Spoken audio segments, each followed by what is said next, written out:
Americans think of Singapore as exotic, with its tropical beaches, sultry Malays, and seedy bars. But today, Singapore means success. This little island has gone from slums to skyscrapers, and many Singaporeans are richer than their old colonial masters, the British. The hand of government has shaped and molded each detail of this economic miracle. Every Singaporean knows the rules, and if they're willing to play by them, they will do very well indeed. Singapore, one of Asia's new economic powerhouses, one of the mini dragons.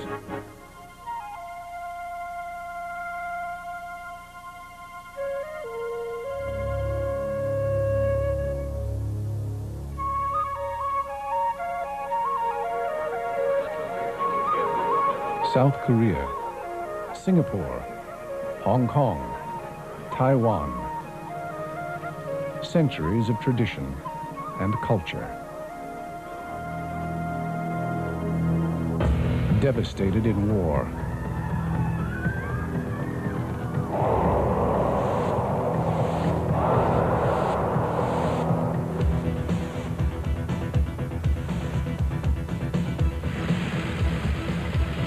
Now, the new economic powers of Asia. South Korea, Singapore, Hong Kong, Taiwan. These are the mini dragons. Take a tropical island about the size of Trenton, New Jersey. Stir in equal portions of disciplined people and tough leaders. Season with the spices of China, India, and Malaysia, and a dash of Western technology, and you have the recipe for an Asian success story. What you're about to see is a Singapore that goes beyond the travel brochures and guided tours. A fascinating study on a visionary but authoritarian society. This is Singapore.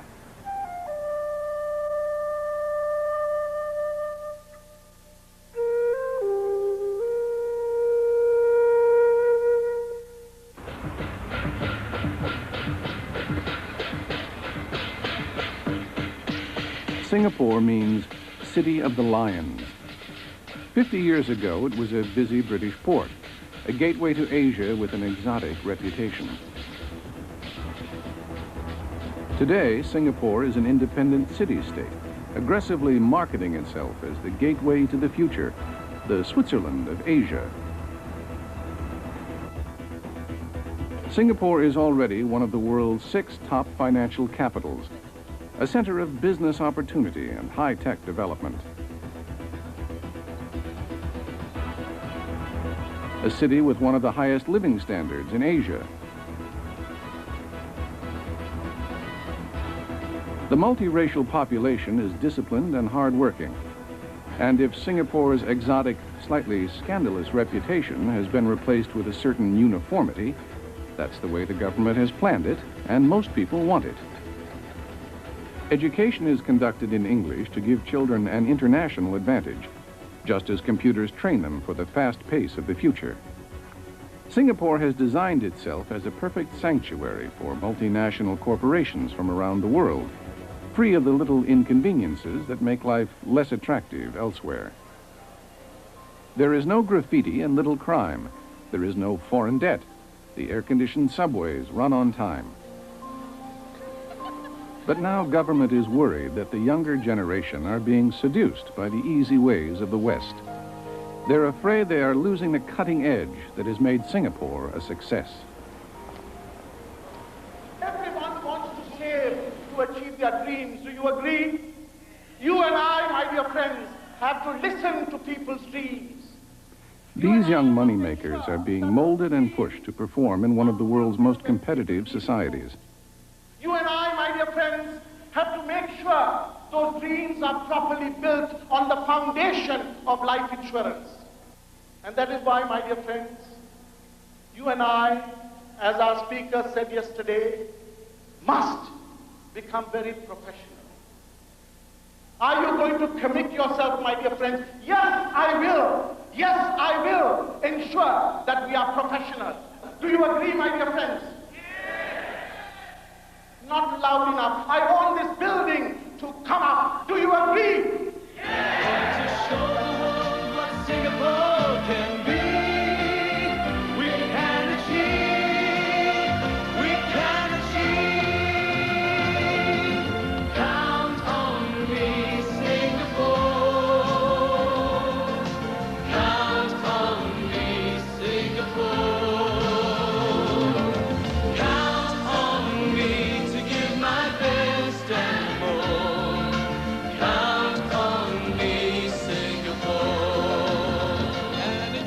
Singapore uses campaigns to reshape its own society and to create an image for the rest of the world.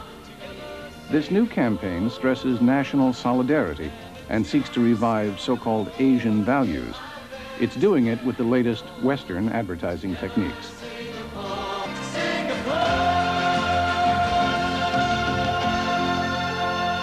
Singapore embarked on campaigns mainly because we want to be very focused in the way we address issues.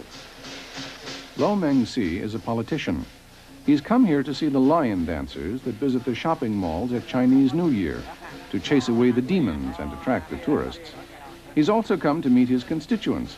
Lo Meng-si is a member of the People's Action Party, the PAP, that has ruled and guided Singapore with a single vision for the past 30 years.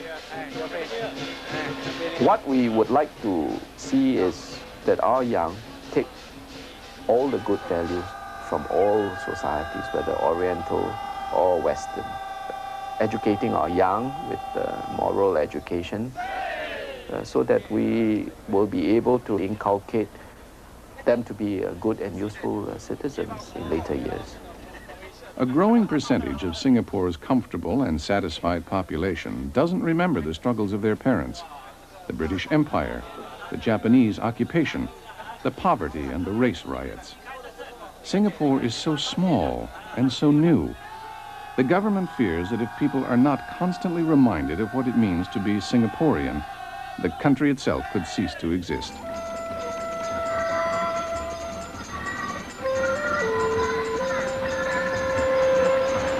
Singapore has a multiracial population of 2.7 million people.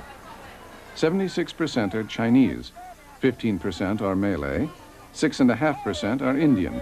The rest are mostly European, Arab, Eurasian, or Japanese. Without racial stability, government believes Singapore could still go the way of other third world countries, divided by power struggles between different ethnic groups. So, keeping this delicate mix of races unified is a constant challenge.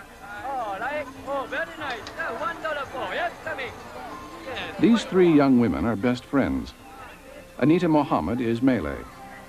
Basantha Raja Gopal is Indian, and Alice Ong is Chinese. Hi, Alice. Hi, Anita. Alice is a flight attendant with Singapore Airlines. Now, her friends Basantha and Anita are applying to become trainees. It is difficult to be accepted, and hopefuls often reapply many times. All right. Okay, thank you. Welcome. My name's Anita Mohammed, and I'm 22 years old. I left school about 3 years ago, and I haven't got a suitable job for myself, so I'm taking a secretarial course at the moment. My mother is a housewife, and my father's working with British Petroleum in the accounts department. My brother and sister is still in school. Tell me, why do you want to become a stewardess? First of all, it's because maybe I want to see the world. This is my world, I share, always with me, out there. Such a gentle way about you, all around the world. Wouldn't be the same without you, my Singapore girl.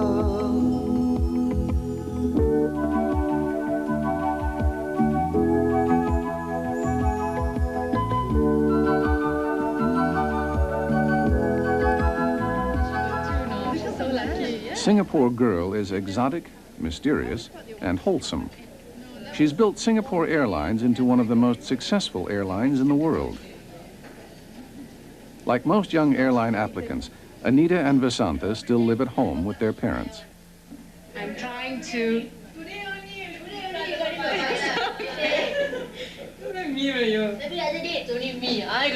Yeah, sure. I grew up in kampong area. That's what we call it, something like a village area in Singapore itself. I would say my life is so much better than my parents because they went through a lot of hardship, and during the early years of my childhood, I can still remember how my father used to make ends meet. And I think it has taught me a lot because I learned how to appreciate life better now and not take it for granted.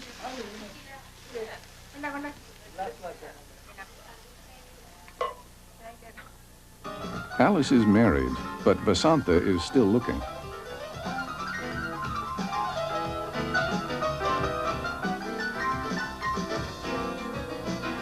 Jeremy Monteiro is a jazz musician by preference, but he makes his living writing jingles for the advertising industry and patriotic songs for the Singapore government.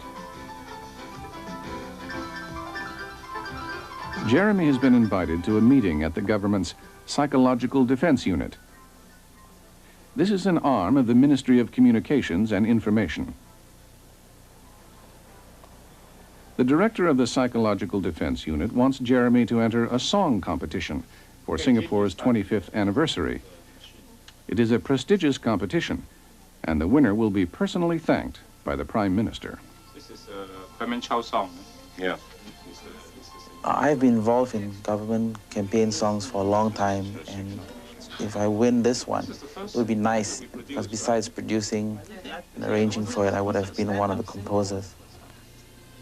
Jeremy has decided to collaborate with Jim Atkinson, an Australian who's living in Singapore. Talking like along the line of, you know, are we one people, or we should be one people, or because we're one people, we've done all these things, right? So I think it should be a smaller sound, even if it's not a solo singer, maybe a small group of guys, small group of girls, and build, you know. Yeah, but you want to make sure that each group of people feels it's part of the total, right? So we need at one stage there to acknowledge there are different races and things. And you know, I can play quite a bit with that, with instruments, you know. Yeah. You know, bring out all the different instruments. Right, you got all your Malay. Indian, what's that one you do? That what's that thing? This is the tabla. Yeah, sort of thing. Yeah, we can do that. Yeah, yeah. Yeah, one people, and I guess if we are one people, we are one country, one nation, you know, something. Okay. One people, one nation, you know. Country.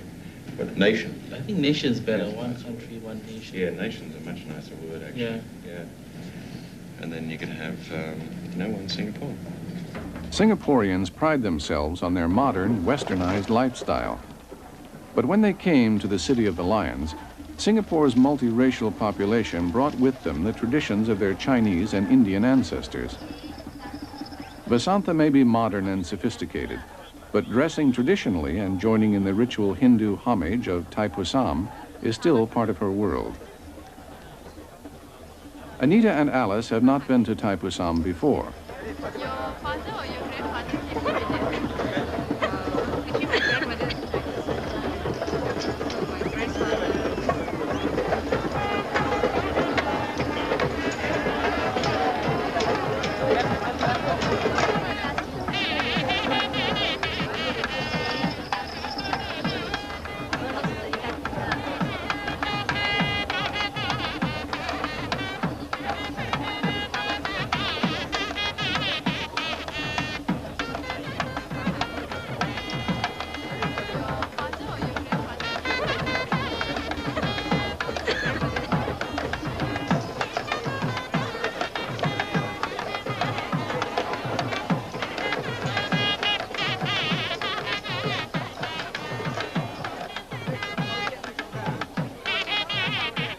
The potentially volatile nature of Singapore's racial mix is also reflected in its religions: Hinduism, Buddhism, Taoism, Christianity, and Islam.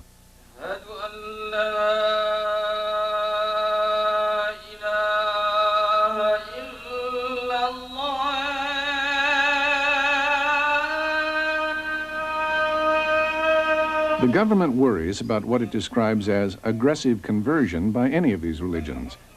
Its biggest worry right now is Christian and Islamic fundamentalists. A clash could turn Singapore into another Beirut. During the 60s, there were racial and political clashes. Many were killed and hundreds injured. The government quashed the unrest. It used tough powers that have remained part of Singapore's life ever since. The right to detain suspects indefinitely without trial, the death penalty, restrictions to freedom of speech, and government control of the media.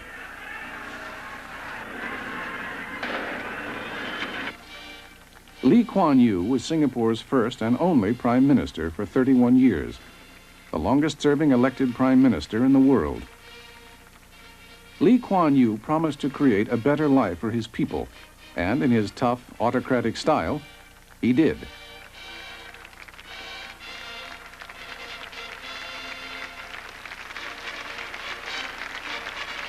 In order to hold his fragile island state together, Lee used whatever was most effective, especially the power of the media.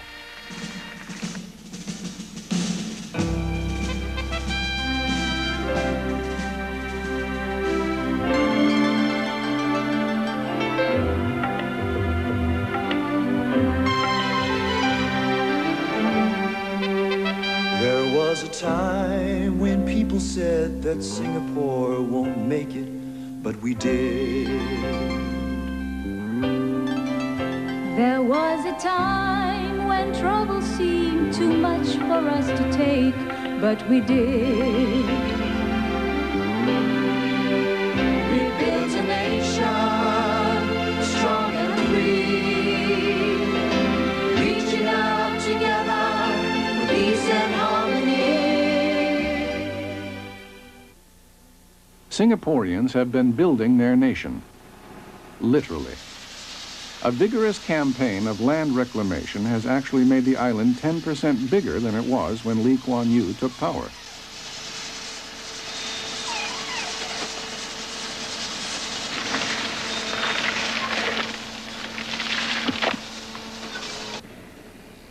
Physically, Singapore isn't even big enough to collect sufficient water for its population. It must rely on water piped across from Malaysia. Typically, the Singaporeans have turned vulnerability to advantage. The water they import is impure, so they clean it.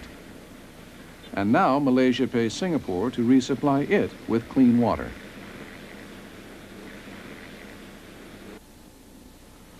From the top of the tallest hotel, you can see the entire nation of Singapore. You can also see its neighbors, Indonesia and Malaysia.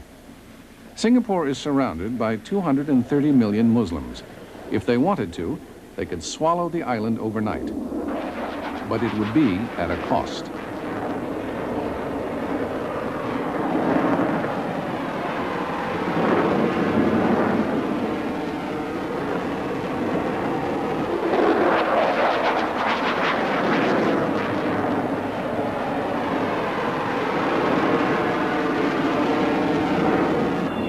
Out of a population of less than 3 million, Singapore can mobilize a crack armed service of 250,000 in less than 24 hours.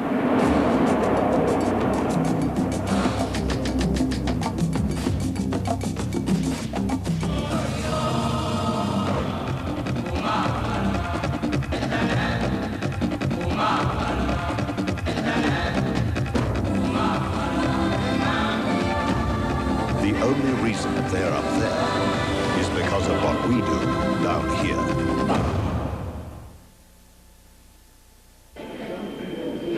The international media has arrived to cover the official opening of Asian Aerospace 90, exactly the type of showcase that the government sees as an essential part of its international sales pitch.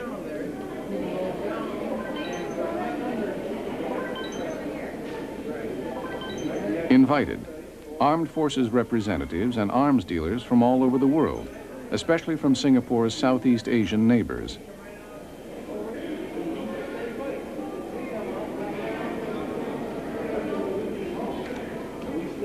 This is a mega supermarket of specialists, systems, and machines at the leading edge of high technology. Government-owned Singapore Technologies is selling high-tech weapons systems around the world.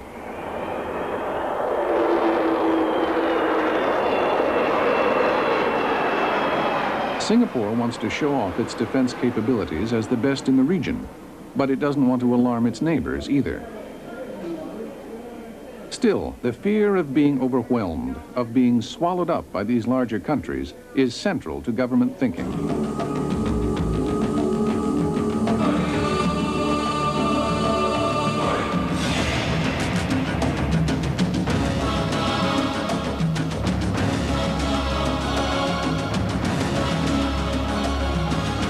In the air, ground. The sky's the limit.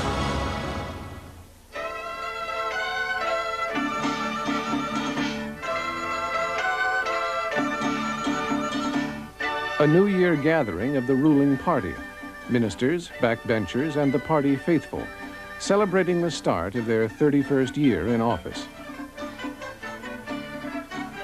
In November 1990, Lee Kuan Yew stepped down as Prime Minister, although he remains the party's Secretary General, retaining considerable power. His chosen successor is Goh Chok Tong.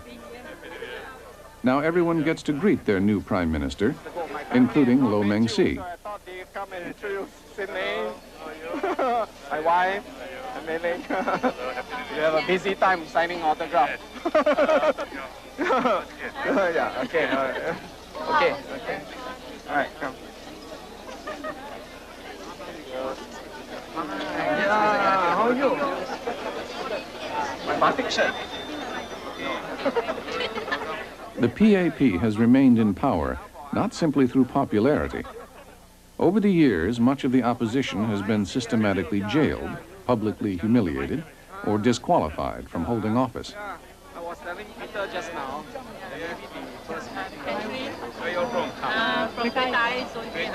And yet, in the last election, non-PAP candidates actually took 40% of the vote.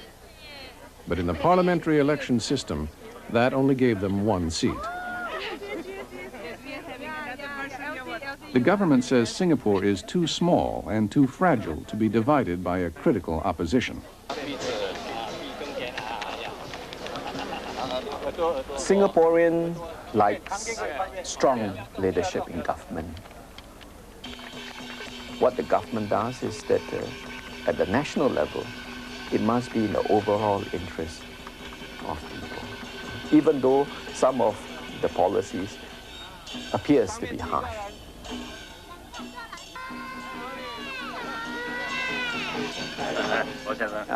As a member of parliament, Lo Meng-si greets merchants from the People's Republic of China. They reaffirm loyalties and exchange compliments. Singapore and China now have lucrative trade links. In Singapore, the Chinese majority maintains tight control of politics and business. It's the only country in the region where the immigrant Chinese control their own political destiny, and they intend to keep it that way.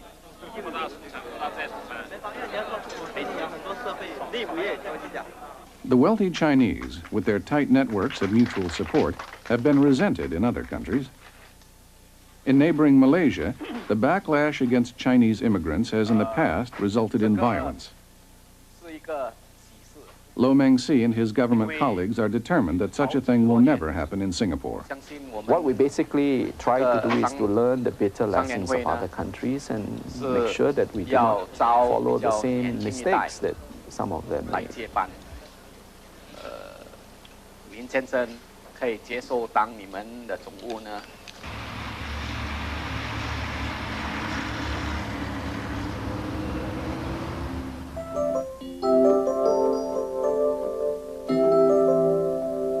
Hello, Jim.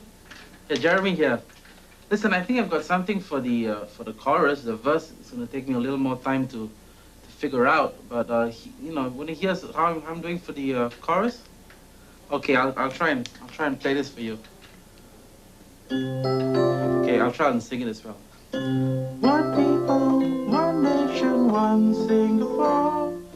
That's the way that we will be forevermore.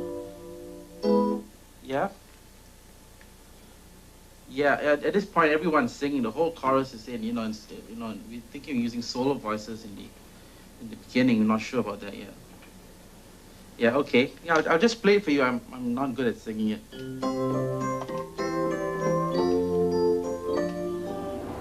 Singapore is the cleanest and safest city in Asia. You are fined for littering and spitting. You are hanged for drug dealing. But this very comfort and security is now worrying the government. They're afraid that Singapore's brightest students are becoming soft, more interested in job security than building their country's future. Do you think the environment in Singapore is conducive to developing entrepreneurs? Isn't it better than it was 10 years ago? Alan Pathmaraja is the general manager of Great Eastern Life Assurance. He's one of Singapore's leading businessmen. He's been asked by the government to try and change the trend, to convince the young they should take risks with their lives and their careers. The government realized that we have to have a pool of entrepreneurs. So in other words, what you're saying is, the more secure job there are available, then less people will go into entrepreneurship because they want the security of employment. We actually like to have a good, secure job in one of those big companies after we graduate. So setting up our own business is, to us, we feel it's a bit risky. So if you have that feeling, then it's not good for the country. That means we'll have all chaps going into multinationals, going into banks, going into life insurance companies, getting secure jobs, and then forgetting about developing your entrepreneurship spirit. And once you get married, you have children. You know, Singapore is encouraging people like you to get married very quickly. Once you get married, then you have a responsibility. Then your risk is greater because you have to look after your wife, your children. Am I right? Government influence is evident everywhere, from the universities to the docks. What we are thinking of is that they be treated like Singapore. Lo Meng Si, as well as being a member of parliament, is also group personnel manager for Keppel Shipyard. He is responsible for liaising with the unions. If we conduct ourselves properly and that the unions, by and large, are satisfied with the treatment that they receive and they contribute to the productive efforts of corporations, I think that will only encourage more foreign investment. So I agree. I think Lai's point may be correct, you know. Suddenly, you know, Today's industrial issue between management and the union is the color and style of the workers' boiler suits. I think we will agree that it will not be white, okay?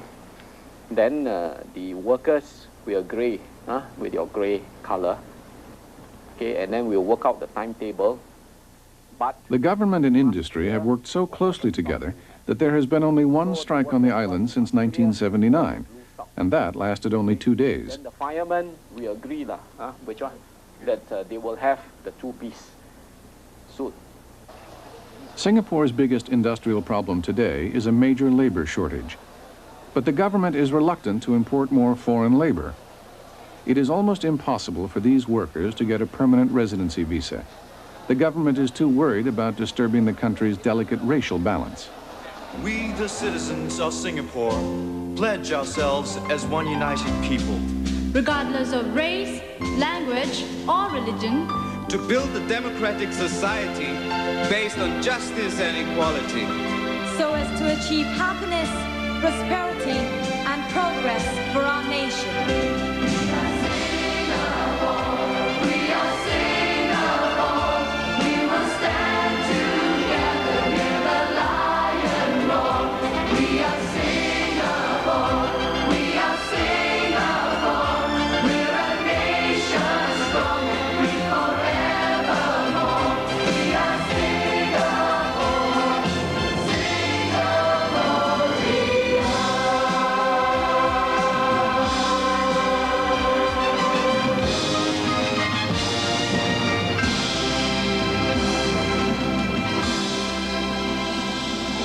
The original inhabitants when Singapore was just a fishing village were the Malays.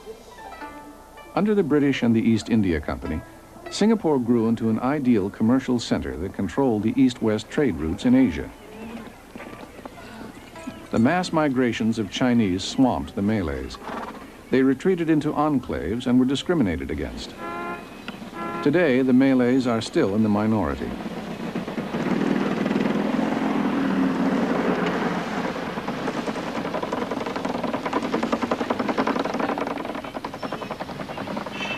Some Malays, like Haj Abdul Qadir, are struggling to take advantage of Singapore's business opportunities. When I was young, I was staying in a Malay kampong by the seaside. It was a village. And most of the people at that time were fishermen. The life there was very pleasant, a lot of nature around us. Not much money though. It is unlike the way we live nowadays, where people are too busy that they don't have time for each other that much. Haj Abdul Qadir has good educational qualifications, but he finds it difficult. His business college failed. Now he runs a small consultancy.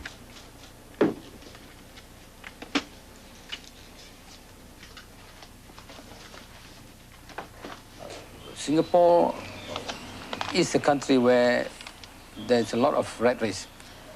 One must strive to really earn more and more in order to live in Singapore. Much of Haj Abdul Qadir's time is spent doing volunteer work as the vice president of the Singapore Malay Chamber of Commerce.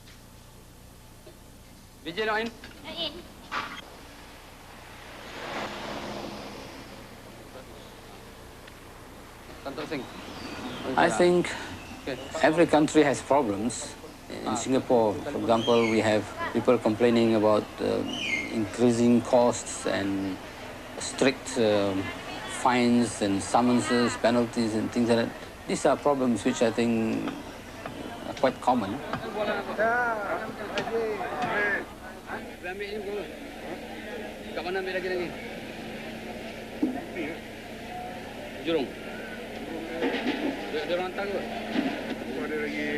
Haj Abdul Qadir's clients are mostly Malay small businessmen like himself.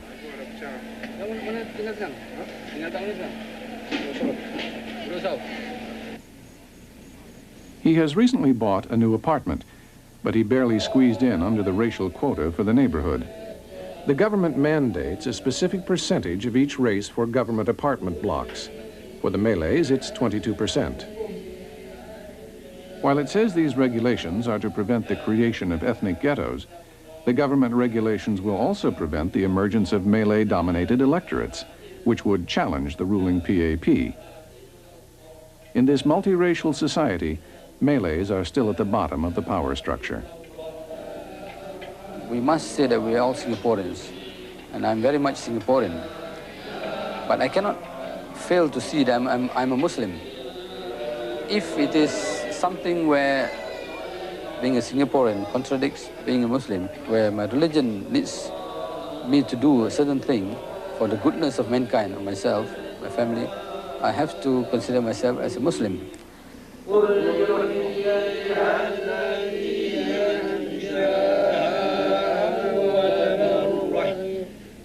Despite the government's quest for national identity, the Malays are determined to preserve their heritage. Their children attend two schools, the government one in the morning and their own Islamic school in the afternoon.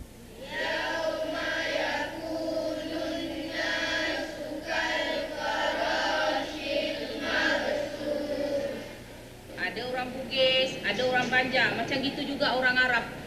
Jadi mereka terdiri daripada gulungan Bani Khaza'ah, Bani Hashim, Bani Al-Muttalib, itu keturunan orang-orang Arab. Bashrahil,还有没有？第五个。 Singapore has one of the most competitive societies in the world. Children are pushed hard to perform. Exams start in kindergarten. Success is based solely on merit. If you fail, no one will pick you up.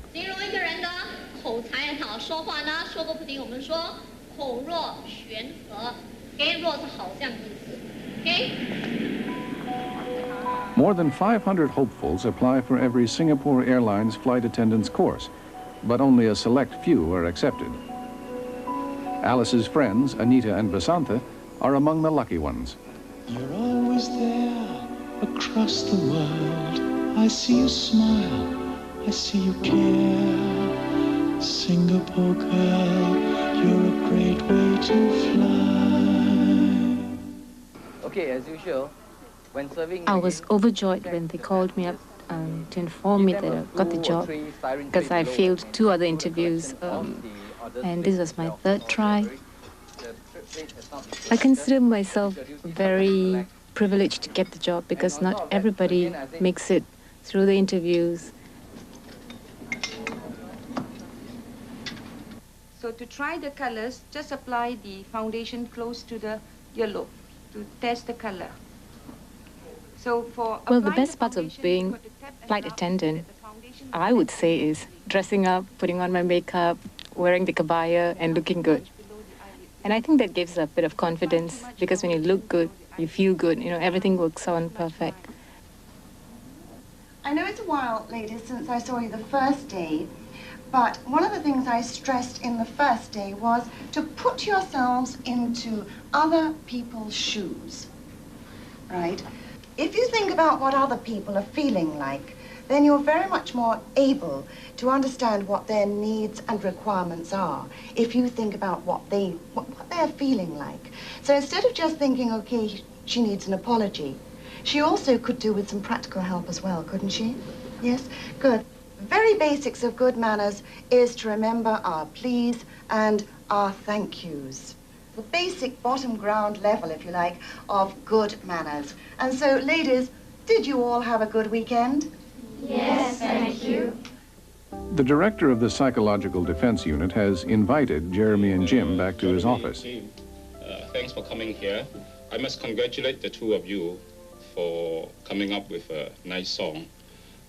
We have put up the song to various types of people and asked them how they felt about the whole thing. And I think most of them feel very happy about the song. So we have decided to make use of the song as the national song, the celebration song for the 25th anniversary. Great. Great. Very good. Yeah? How did you come up with the song? Well, actually, it's quite, it's a rather very broad subject at the 25th anniversary. So we were looking around for one particular aspect. And the Prime Minister had made a speech some time ago where he said, you know, were Singaporeans really one people? We felt that this unity of Singapore, all the different races working together, was probably one of the great keys to Singapore's success. Also, I think we were looking for an emotion that was within every Singaporean, desire to be one people. I think it's something that's there, so we sort of worked on that basis. And then, you know, Jim came up with some great words, and it was very easy to write. The government believes that it has a responsibility over all facets of life. When statistics revealed that 40% of its most accomplished women were having trouble finding suitable husbands, the government became alarmed, and a campaign quickly followed.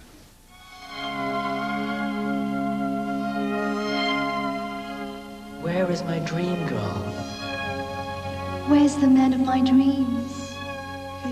I spent so much time waiting for her to walk into my life. Just waiting and waiting. How long should I wait?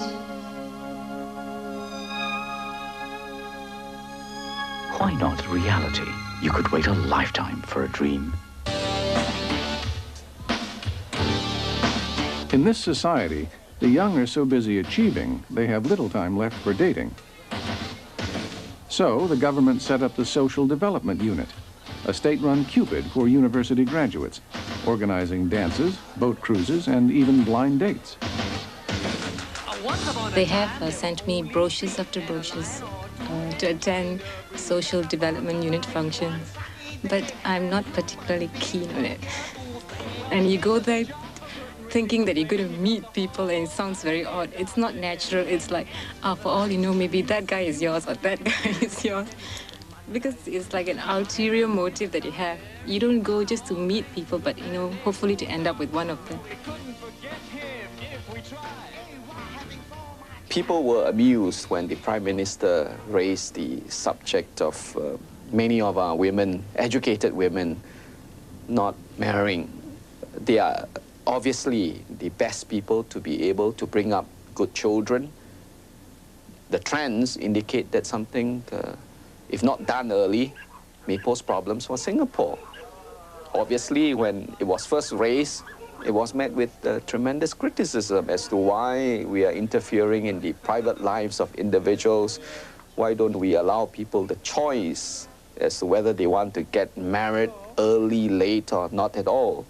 But I think after a while, the social development work in trying to bring the different sexes together, and if one speaks to the young ladies these days, they understand the problem. We all need introductions to help us along in life. In business. Nice to meet you, Jane. To get better service. Even to get a good mechanic. So why not an introduction to someone who might be able to make life better for you? Peter, this is Pauline. Hi, pleased to meet you. Hello. Actually, Liz has told me quite a bit about you. All that, I'm sure. After all, it's just an introduction. The rest is up to you. I think what is important is not so much that campaigns are being mounted, but more important the results that has been brought about through the campaigns. The government is concerned that if Singapore's best and brightest don't get married and have children, the country itself could be in danger.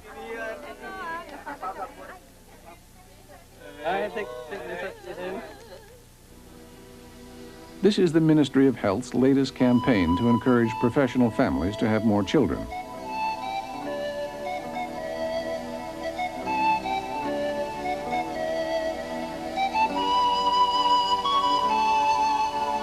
You may give your child the best things money can buy, but the most precious gift of all is a brother or sister.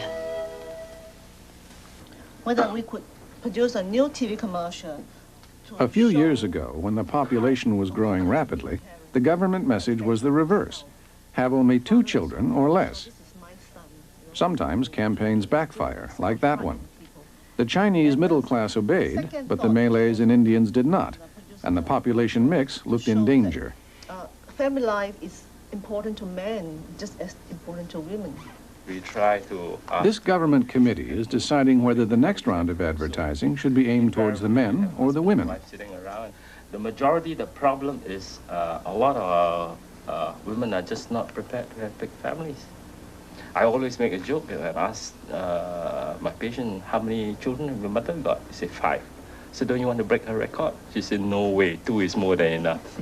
That's the common statement that go because they've been brainwashed all these years. But really the crux of the problem is not so much the man as the woman. Yeah. You know, the emphasis must be on balanced responsibility. Yes. Yeah. It cannot be just, as it was in the past. Then with women out at work, it's going to be very difficult for them to take on and have additional children if they are going to be expected to do everything in the house and the man, wait by and have even his slippers brought to him. So it's going to be quite difficult. Right. That one I go along with you, that as far as the home goes, there must be balanced responsibility. Right. It's not necessarily going to look like the board because children can't always perform to order. The committee has finally agreed on an approach. The next step is to hire an advertising agency. Say, well, we just ditch that scene because it won't work. So it's absolutely essential that we've got some flexibility on this. And you've got some problem with the swimming pool, I gather. Why do you object to the... Because the pool, although we have public pools, the scene might give you some kind of a impression that it is a private club pool, which is a little too upmarket for the general population we want to aim at. Social engineering in the past was more direct. The poorly educated could qualify for cash payments if they had themselves sterilized. The approach today, directed at the well-off, is gentle encouragement to breed. Families are fun. Life means much more. When you're dad and mom, you just can't beat it. So come join us, come. Families are fun. You've got a place that's deep inside their hearts, warm and tender. From the very start, it lasts a lifetime. It'll never part. Fun. Families are fun. Families are fun. The pro-family campaign started in 1987. The government says it's too early to tell if they're having any effect.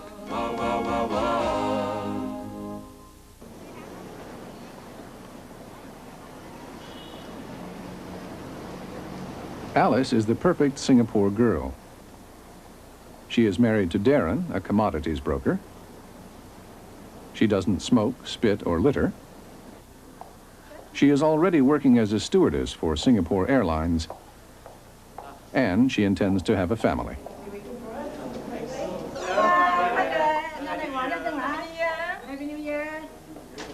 My family is very important to me because I feel that my parents have gone through so much in life just to bring myself and my brothers and sister up. So the least we could do for them is to look after them when they're older. The latest government campaign is, well, it's encouraging women to have 3 children at least. Even before the campaign came out, I've always wanted to have a family of 4 because I think that would be nicer than having 2 or 1 child in the family. Lord, we want to thank you for this occasion that we can gather as a family. Lord, we pray that, Lord, you will abide in our hearts. And even, Lord, right now as we partake this food together, Lord, we pray you bless this food in our body for health, for strength, Lord. We want to give thanks in Jesus' name. Amen. All right.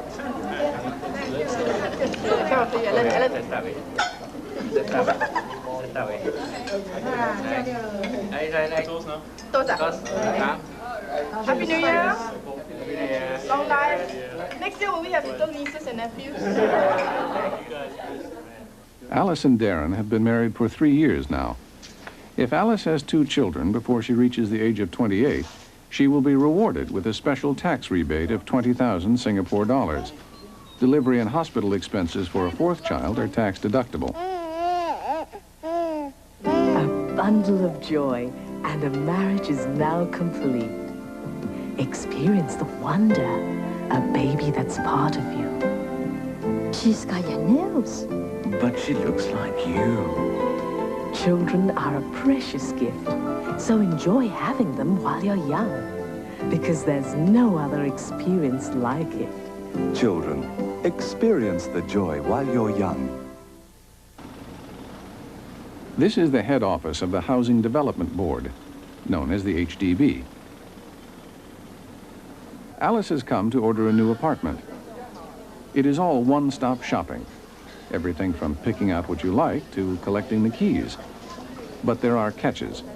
What you choose may still be in the planning stages, and to qualify, you must plan to marry within 6 months.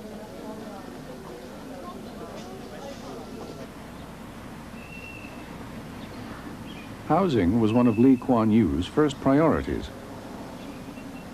He set about converting overcrowded squalor into high-rise communities. Now, over 80% of Singaporeans live in HDB flats, and the majority are owned by those who live in them.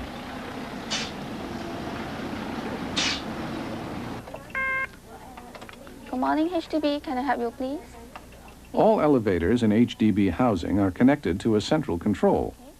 Elevators stop automatically to trap delinquents who have urinated between floors. They are caught and publicly humiliated. In Singapore, you can be fined $100 for failing to flush a public toilet. So we had some discussions. Now, older HDB blocks are being torn down and replaced with housing units designed for the new image of Singapore: clean, hygienic, and efficient. Then how do you intend to bring the... Many other young nations have enormous international debt, but Singapore has none. It financed its development through an amazing government enterprise, the compulsory pension scheme called the Central Provident Fund. Alice, like every employee, contributes to the fund. Each month, about 40% of everyone's salary is banked with the government. This enormous sum is then lent back to home buyers at a very low interest rate. 2 to 0. In effect, the government is running a curious form of socialism, which involves telling people how they must save and spend their money. Hello, Darren. Hi. Me here? Yeah, we got the flat on the 11th floor.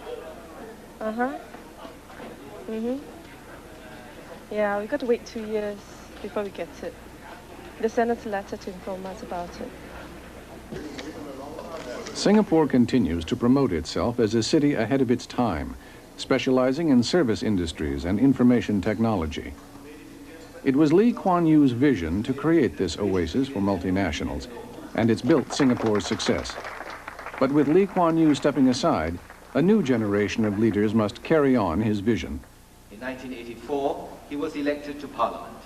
Following this, he was appointed Minister of State in the Ministries of Trade and Industry and in Defense.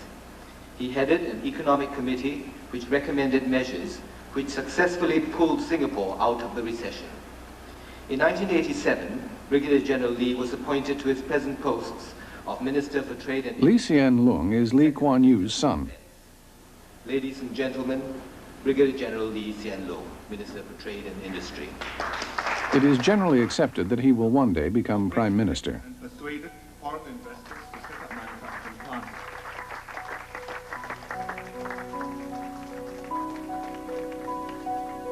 It's graduation day for Anita and Basantha.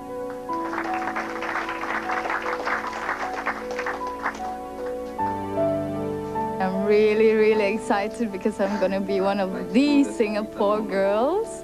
And I'm going to be putting on the uniform, the sarong kebaya, and I'm going to get to see the world, and it's really one of my dream jobs. Last but not least, Basantha Rajagopal.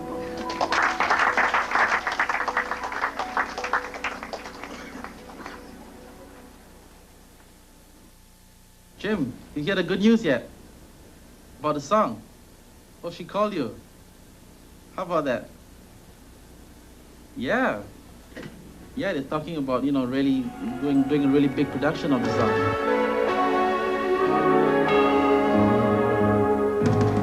We've built a nation with our hands.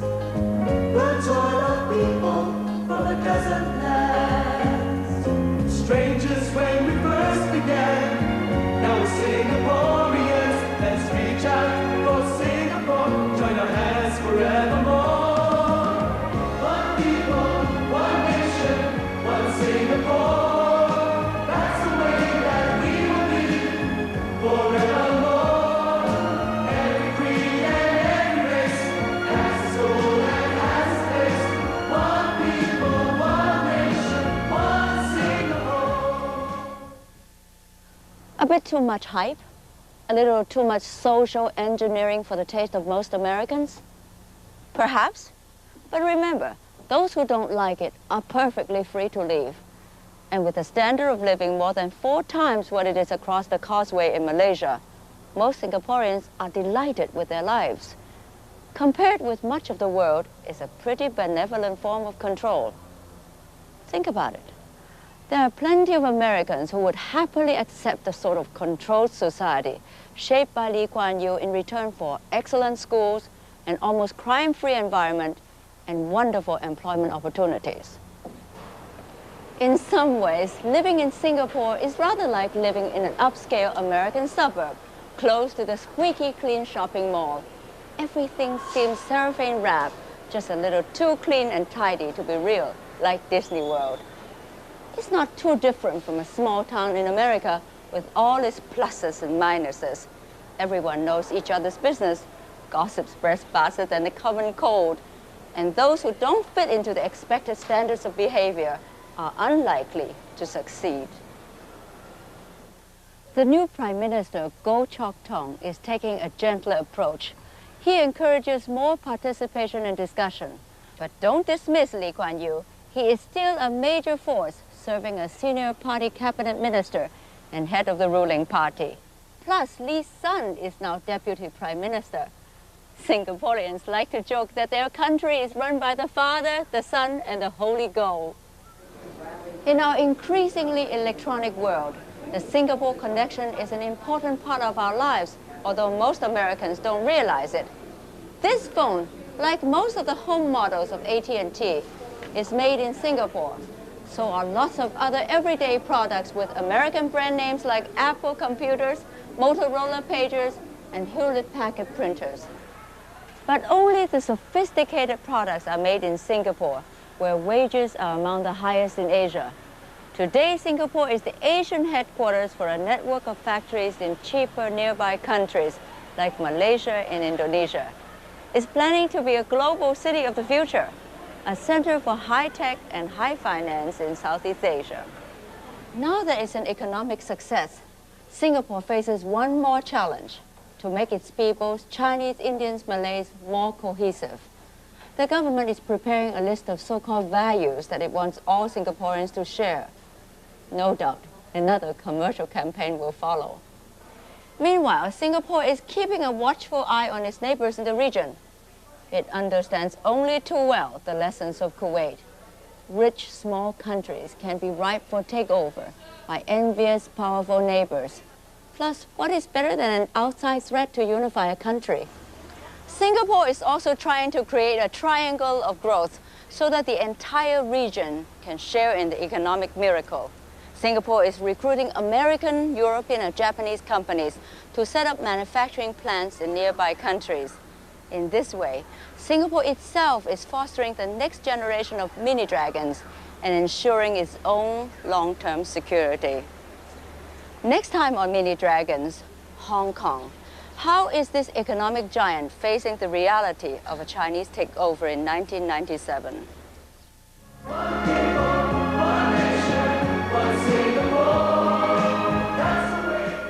Hong Kong faces an uncertain future upon its return to China in 1997. Can the third largest economic center retain its financial superiority? Find out. Tune in for the final installment of Mini Dragons tomorrow night at 9, Monday afternoon at 1:30, or next Wednesday at this time. I'm Rod Paul. A pending lawsuit asks whether property taxes are the fair way to pay for education. We examined this issue from all sides, Thursday night at 7:30.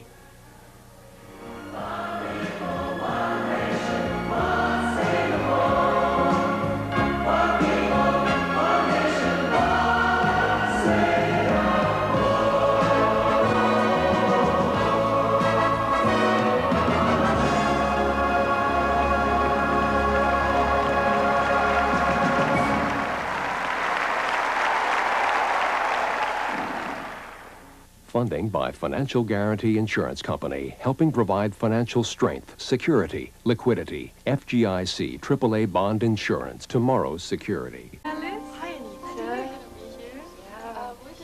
Alice is a flight attendant with Singapore Airlines. Now, her friends Basantha and Anita are applying to become trainees. It is difficult to be accepted, and hopefuls often reapply many times. Right? Okay, thank you. Welcome. My name's Anita Mohammed, and I'm 22 years old. I left school about 3 years ago, and I haven't got a suitable job for myself, so I'm taking a secretarial course at the moment. My mother is a housewife, and my father's working with British Petroleum in the accounts department. My brother and sister is still in school. Tell me, why do you want to become a stewardess? First of all, it's because maybe I want to see the world. This is my world, I share, always with me, out there. Such a gentle way about you, all around the world. Wouldn't be the same without you, my Singapore girl.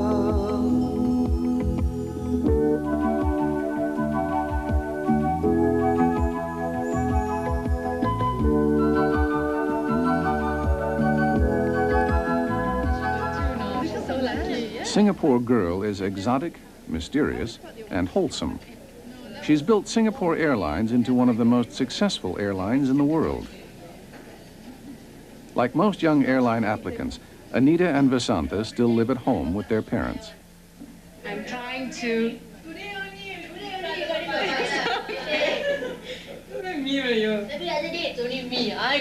Yeah, sure. I grew up in Kampong area. That's what we call it, something like a village area in Singapore itself. Meng Si is a politician. He's come here to see the lion dancers that visit the shopping malls at Chinese New Year, to chase away the demons and attract the tourists.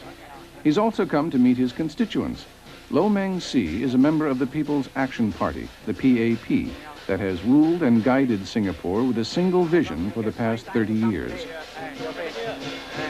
What we would like to see is that our young take all the good values from all societies, whether Oriental or Western, educating our young with moral education so that we will be able to inculcate them to be good and useful citizens in later years.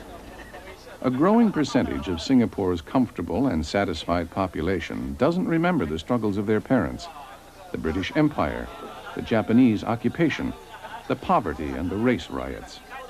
Singapore is so small and so new.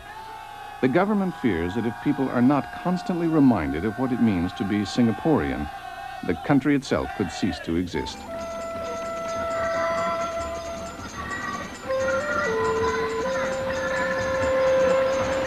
Singapore has a multiracial population of 2.7 million people. 76% are Chinese, 15% are Malay, 6.5% are Indian. The rest are mostly European, Arab, Eurasian, or Japanese. Without racial stability, government believes Singapore could still go the way of other third world countries, divided by power struggles between different ethnic groups. So, keeping this delicate mix of races unified is a constant challenge. These three young women are best friends. Anita Mohammed is Malay. Basantha Raja Gopal is Indian, and Alice Ong is Chinese. Singapore that goes beyond the travel brochures and guided tours. A fascinating study on a visionary but authoritarian society. This is Singapore.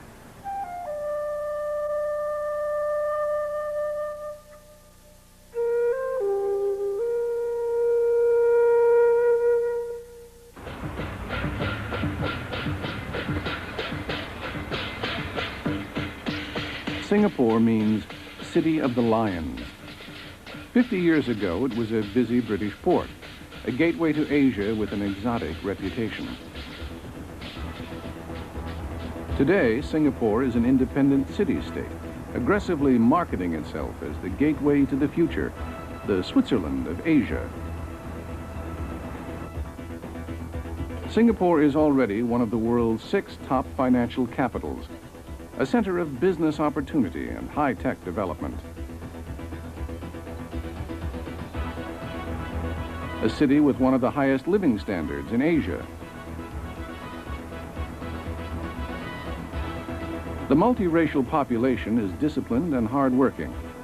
And if Singapore's exotic, slightly scandalous reputation has been replaced with a certain uniformity, that's the way the government has planned it, and most people want it. Education is conducted in English to give children an international advantage, just as computers train them for the fast pace of the future. Singapore has designed itself as a perfect sanctuary for multinational corporations from around the world, free of the little inconveniences that make life less attractive elsewhere. There is no graffiti and little crime. There is no foreign debt. The air-conditioned subways run on time. But now government is worried that the younger generation are being seduced by the easy ways of the West. They're afraid they are losing the cutting edge that has made Singapore a success. Everyone wants to save to achieve their dreams. Do you agree? You and I, my dear friends, have to listen to people's dreams. These young moneymakers are being molded and pushed to perform in one of the world's most competitive societies. You and I, my dear friends, have to make sure those dreams are properly built on the foundation of life insurance. And that is why, my dear friends, you and I, as our speaker said yesterday, must become very professional.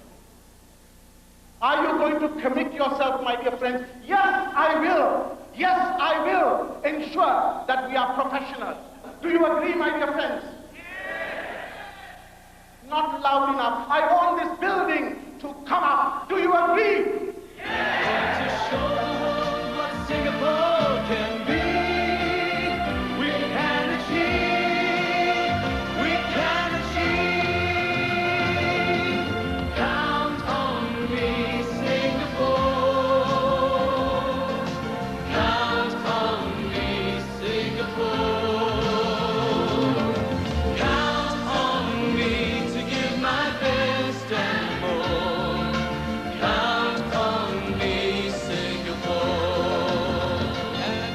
Singapore uses campaigns to reshape its own society and to create an image for the rest of the world.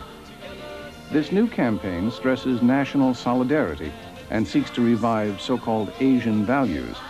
It's doing it with the latest Western advertising techniques.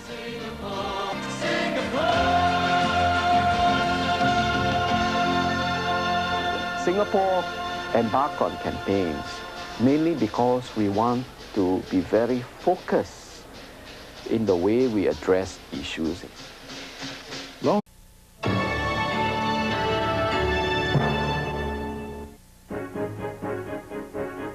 Americans think of Singapore as exotic, with its tropical beaches, sultry Malays, and seedy bars. But today, Singapore means success. This little island has gone from slums to skyscrapers, and many Singaporeans are richer than their old colonial masters, the British. The hand of government has shaped and molded each detail of this economic miracle. Every Singaporean knows the rules, and if they're willing to play by them, they will do very well indeed. Singapore, one of Asia's new economic powerhouses, one of the mini dragons.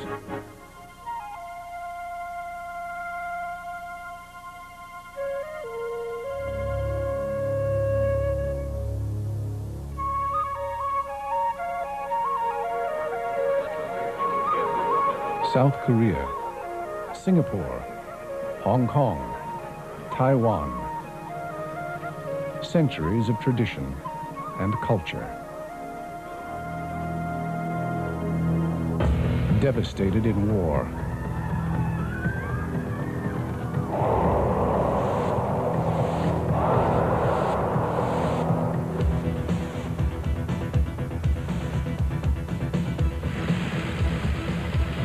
Now, the new economic powers of Asia. South Korea, Singapore, Hong Kong, Taiwan.